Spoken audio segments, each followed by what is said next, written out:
ಅಲ್ಲಿ ಇದ್ದುದು ಕೇವಲ 21 ಮಂದಿ ಸಿಖ್ ಸೈನಿಕರು ಮತ್ತು ಅವರು ಎದುರಿಸುತ್ತಿದ್ದುದು ಸುಮಾರು 10,000 ಮಂದಿ ದಾಳಿಕೋರರನ್ನ. ಯಾವುದೇ ಬಲವರ್ಧನೆಗಳ ಭರವಸೆ ಇರಲಿಲ್ಲ. ಆದರೂ ಅವರೆಲ್ಲ ಶರಣಾಗುವ ಬದಲು ಕೊನೆಯ ಉಸಿರಿನವರೆಗೂ ಹೋರಾಡಲು ನಿರ್ಧರಿಸಿದರು. ಇದು ಸಾರಾಗಢಿಯ ಅಮರವೀರರ ಕಥೆ. ಸೆಪ್ಟೆಂಬರ್ 12, 1897 ಬೆಳಗ್ಗೆ 19 ವರ್ಷದ ಸಿಪಾಯಿ ಗುರುಮುಖ್ ಸಿಂಗ್ ಸಾರಾಗಢಿ ಹೊರಠಾಣೆಯ ಸಿಗ್ನಲ್ ಟವರ್ನಲ್ಲಿ ತನ್ನ ಕರ್ತವ್ಯಗಳನ್ನು ನಿರ್ವಹಿಸುತ್ತಾ ಇದ್ರು. ಹೆಲಿಯೋಗ್ರಾಫ್ ಬಳಸಿ ಫೋರ್ಟ್ ಲಾಕ್ಹಾರ್ಟ್ ಮತ್ತು ಫೋರ್ಟ್ ಗುಲಿಸ್ತಾನ್ ನಡುವೆ ಸಂದೇಶಗಳನ್ನು ಪ್ರಸಾರ ಮಾಡುವುದು ಅವರ ಕೆಲಸವಾಗಿತ್ತು. ಮೂಲತಃ 2 ಕೋಟೆಗಳನ್ನು ಮಹಾರಾಜ ರಣಜಿತ್ ಸಿಂಗ್ ನಿರ್ಮಿಸಿದರು. ಮಧ್ಯದಲ್ಲಿದ್ದ ಬೆಟ್ಟದಿಂದಾಗಿ ಅವುಗಳ ನಡುವೆ ನೇರ ಸಂವಹನ ಅಸಾಧ್ಯವಾಗಿತ್ತು. ಪರಿಣಾಮವಾಗಿ ಸಾರಾಗಢಿ ಹೊರಠಾಣೆಯನ್ನ ಸ್ಥಾಪಿಸಲಾಯಿತು.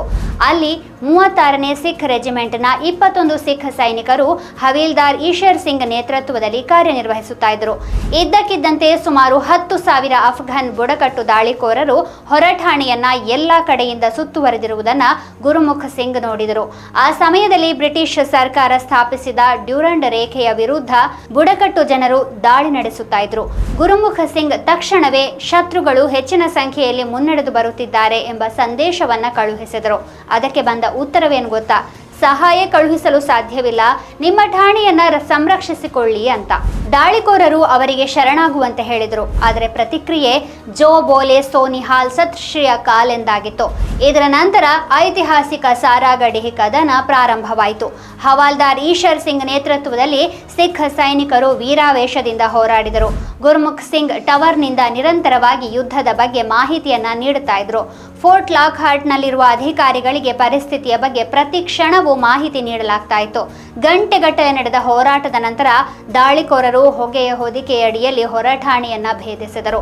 ಒಬ್ಬೊಬ್ಬರಾಗಿ 20 ಸಿಖ್ ಸೈನಿಕರು ಹುತಾತ್ಮರಾದರು. ಈಗ ಉಳಿದಿದ್ದು ಗುರುಮುಖ್ ಸಿಂಗ್ ಮಾತ್ರ. ಟವರ್ಗೆ ಬೆಂಕಿ ಹೊತ್ತಿಕೊಂಡಿತ್ತು. ಆದರೆ ಅವರು ಕೊನೆಯ ಸಂದೇಶವನ್ನ ಕಳುಹಿಸಿದರು. ಇದು ನನ್ನ ಕೊನೆಯ ಸಂದೇಶ, ನಾನು ಈಗ ನನ್ನ ರೈಫಲ್ ಅನ್ನ ಕೈಗೆತ್ತಿಕೊಳ್ಳಬಹುದೇ ಎಂದು. ಅನುಮತಿ ಸಿಕ್ಕ ತಕ್ಷಣ ರೈಫಲ್ ಎತ್ತಿಕೊಂಡು ಕೊನೆಯ ಉಸಿರಿನವರೆಗೂ ಹೋರಾಟ ನಡೆಸಿದರು.